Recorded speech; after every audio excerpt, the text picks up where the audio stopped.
মাথা নেই, খালি হাত পা গুলো পড়ে রয়েছে। হাত দেড়ে দূরে দেখলাম এক ঝাড়ের গোড়ায় মাথাটা পড়ে রয়েছে। আচ্ছা, মাথাটা গামছা দিয়ে বেঁধে নিয়ে আসলো। কাঁকড়া মারতে গেলে কেউ ফিরতো না। বাঘ নিয়ে এরকম খেলা করছে, মানে বাঘকে শুইয়ে রেখে আপনাদেরকে, এটা কি করে সম্ভব?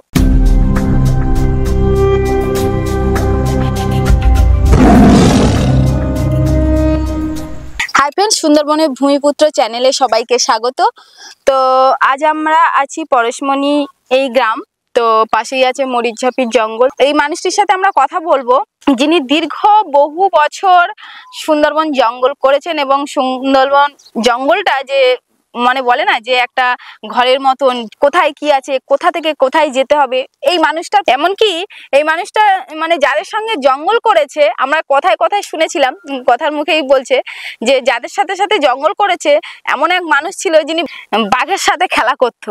এমন নাকি ঘটনাও শুনেছি, আমরা শুনলাম এনার মুখ থেকে। তো আসুন আমরা পুরো ডিটেলসটা জানবো এনার মুখ থেকে, এবং বহু বিপদ আপদের মধ্যে পড়েছে এবং বহুবার বাঘের মুখ থেকে বহু মানুষকে ফিরে নিয়ে এসেছেন। তো সেই সব ঘটনাগুলো একটু আমরা জানবো। আসুন আগে আমরা এনার পরিচয়টা নিই। আচ্ছা, আপনার নাম যদি একটু বলেন।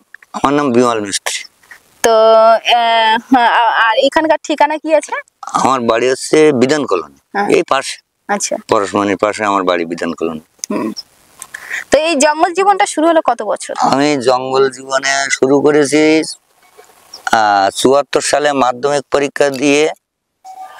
৭৫ সাল থেকে জঙ্গল শুরু করেছি মুসলমানদের সঙ্গে। সংসারে তখন প্রচন্ড অভাব, বাবাও বৃদ্ধ, একটা ভাই একটা বোন আর আমি আর মা। সংসারের অভাবের কারণে পড়াশোনা ছাড় দিয়ে আমি মুসলমানদের সঙ্গে জঙ্গল সর্বপ্রথমে শুরু করি। এবং যাদের সঙ্গে শুরু জঙ্গল করতাম তাদের ভিতরে একজনের বাড়ি ছিল বালি বিজয়নগর। আচ্ছা, আমির আলী মুন্সি তার নাম। উনি বাঘ নিয়ে খেলা করা বলা উচিত না, কিন্তু বাঘ নিয়ে যা করেছে আমরা যা দেখেছি ধারণার বাইরে। একটু যদি শেয়ার করেন। বাঘ আমাদের ধারে এসছে আঘাত করার জন্য। সেই বাঘকে উনি ধরে নিয়ে জঙ্গলের ভিতরে গরানের ডাল ভেঙে শুয়ে রেখে আমাদের কাজ করিয়েছে। আবার কাজের শেষে সেই বাঘ সেখান থেকে তুলে দিয়ে এসছে। কিন্তু দুঃখের কারণ কি, সেই লোকটা গড়ে এই বছর ৩০ হলো বাড়ির পাশে সজনাখালী জঙ্গলে তেঁতুলবেড়িয়া খাল নামে একটা খালে জেলেদের সঙ্গে গিয়েছিল পাটা জাল ধরতে। গিয়ে বাঘের সঙ্গে লড়াই করেছে। যারা দেখেছে অফিস ডিপার্টমেন্ট ব্যাট দিয়ে, তার গায়ে কোনো আঘাত নেই, ওষুধের মতো পড়ে রয়েছে হাঁটু গাড়া দিয়ে মৃত অবস্থায়। কি করে মানে বাঘের সঙ্গে লড়াই করে? বাঘ তো নিয়ে যেতে পারে না, বাঘ নিয়ে যেতে পারেনি। বাঘের সঙ্গে লড়াই করে তার মেরে রেখে মেরেছে, তার কোনো চিহ্ন নেই, হাঁটু গাড়া দিয়ে ওষুধের মতো পড়ে রেখে। তারপর জেলেরা এসে সংবাদ দিলে আমরা অফিস থেকে যাই, অফিস থেকে গিয়ে রাস উদ্ধার করে নিয়ে আসি। তার গায়ে বাঘের কোনো আঘাত নেই, খালি বাঘের খোঁজ আছে তার চারিধারে। মানে গায়ে কোনো আঘাত নেই? কোনো আঘাত নেই। তাহলে এর থেকে আমরা বুঝবো নিশ্চয়ই এটা কোনো বাঘের, যাই হোক হয়নি বা যেটা তবু বাঘ আকৃতি, যখন বাঘই বলতে হবে বাঘের রূপ। আর ওই লোকের কাছ থেকে কিছু তথ্য আমার নেওয়া, তাই নিয়ে জঙ্গল করে আজকের গড়ে এই ৫০-৫৬ বছর গুরুর কৃপায়, সে আল্লাহর আশীর্বাদে। আচ্ছা, একটা কথা জানতে চাইবো, ওই যে ওনার কথা যে বললেন যে বাঘ নিয়ে এরকম খেলা করছে, মানে বাঘকে শুইয়ে রেখে আপনাদেরকে, এটা কি করে সম্ভব? তা বলতে পারবো না। কি করে করতেন উনি? মানে ওনার মন্ত্রতন্ত্র দিয়ে করতেন। আচ্ছা, তখনকার দিনে কি এইসব মন্ত্র বলো খাটতে? দেখো অনেকে বিশ্বাস করে, বিশ্বাসে মিলায় বস্তু তর্কে বহুদূর। আচ্ছা, ও লোকের কাছ থেকে আমার যা নেওয়া, এই পর্যন্ত জঙ্গলে আজ ৫৫-৫৬ বছর আমি জঙ্গল করছি, আমার সঙ্গে কারোর এখনো কোনো অসুবিধা হয়নি।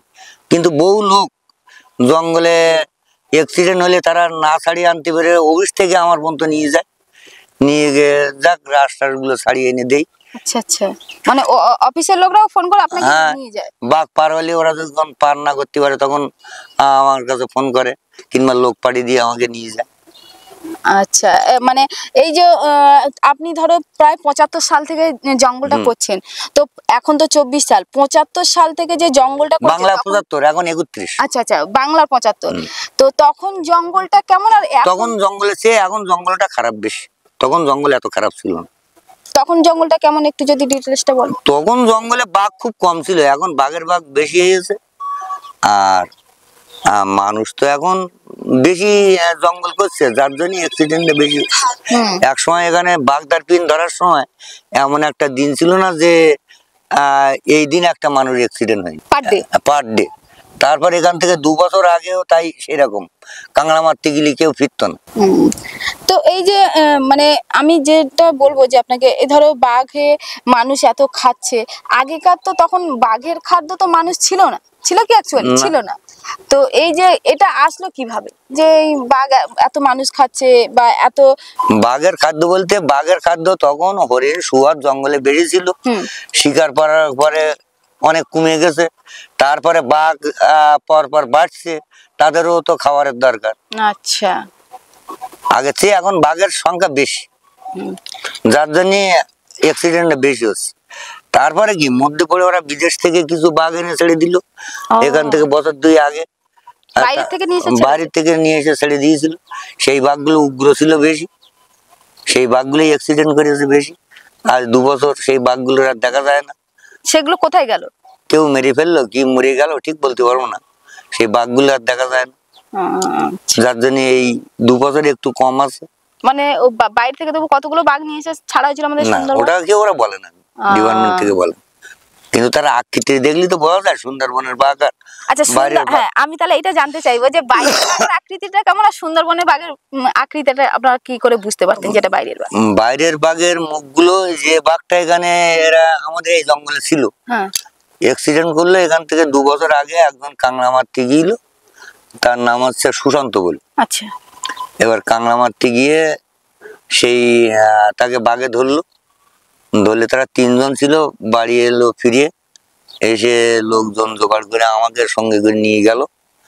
নিয়ে গিয়ে সেই বাঘটা দেখলাম, তার মুখটা হুল, এরকম যেরকম এই বাঘগুলোর মুখ আকৃতি একটু গোল মতো, আর তার হুল মানে আমাদের সুন্দরবনের আকৃতি গোল, হ্যাঁ, আর বাইরের থেকে যে সব বাঘ একটু সোচালো, যেটা সোচালো মতো।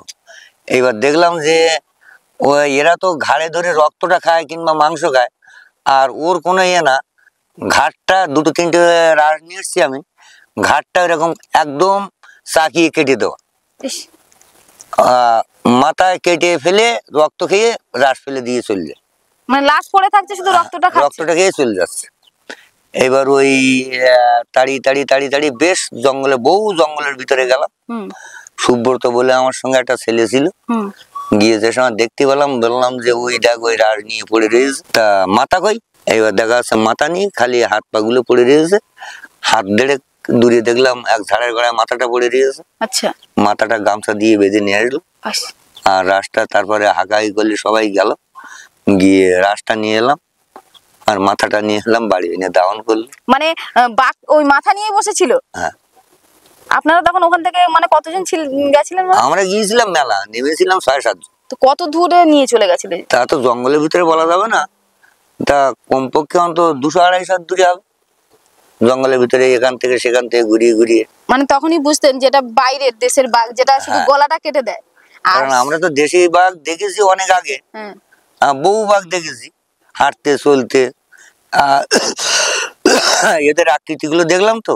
হচ্ছে এই সুন্দরবনের বাঘগুলো বড়, এই বাঘগুলো ছোট, কিন্তু শিকার ধরে বেশি। আচ্ছা আচ্ছা। তো এই 55 বছর জঙ্গল করছেন, বহু মানুষ তো ফিরিয়ে এনেছেন, এরকম একটা অভিজ্ঞতা যদি একটু শেয়ার করেন। আমার সঙ্গে জীবনে ওই লোকের কাছ থেকে যাই কিছু তথ্য নেওয়ার পরে আমার সঙ্গে আমার নৌকায় কোনোদিন অ্যাক্সিডেন্ট হয়নি। আর আমি জঙ্গলে গেলে বাঘও খুব কম দেখি। আচ্ছা, আমার ভগ্নিপতির ভাই শিবপদ মল্লিক নাম করে একজন ছিল, আর আমরা 2 ভাই, অমাল মিস্ত্রি আর আমি বিমাল মিস্ত্রি, 3 জন বাগদা মারতে গিয়ে কটা রৌদ্র হচ্ছে বলে ওই নৌকায় সই করবো বলে কটা সিটি কাটতে নেমেছে, ওরা 2 জন নেমেছে আর আমি নৌকা রয়েছে। হঠাৎ মাত্র একটা আওয়াজ আসলো, বিকট শব্দ। এবার আমার মেজে ভাই, তার নাম হচ্ছে অমাল, অমাল বলতে দাদা শিবপদ্মার বাঘে ধরেছে। আমি ছুটে গেলাম, গিয়ে দেখলাম যে বাঘ কোলে করে নিয়ে বসে রয়েছে। 2 ভাই লাঠি কেটে বেড়ু বাড়ি করে রাসটা নিয়ে এলাম একেবারে সর্বপ্রথমে। ওই তারপর থেকে আমি আর সামনে বাঘ আসেও নি, আর আমি দেখিও নি ওই রাস শাড়ি আনা ছাড়া। মানে ওই ভাই আপনাদের সাথে ছিল? হ্যাঁ, তা তখন আমি ছিলাম না, ওরা দুজন গিয়েছিল। আপনি তখন কোথায় ছিলেন? আমি নৌকা ছিলাম, ডাল ধরে বসছিলাম। ওরা রৌদ্র হচ্ছে, এরকম রৌদ্রে হচ্ছে বলে কটা সিটি কাটতে গিয়েছে, ওই নৌকায় সই করবে বলে, উপর দিয়ে কাপড় দিয়ে টানিয়ে সই করবে বলে ওই লাঠি কেটে বড় বাড়ি করে শাড়ি নিয়ে এলো। মানে দুই ভাই, আপনারা তিনজন, টোটালি তিনজন ছিলেন? মানে দুজন ওরা জঙ্গলে উঠেছিল, আমি জঙ্গলে উঠিনি। হ্যাঁ হ্যাঁ।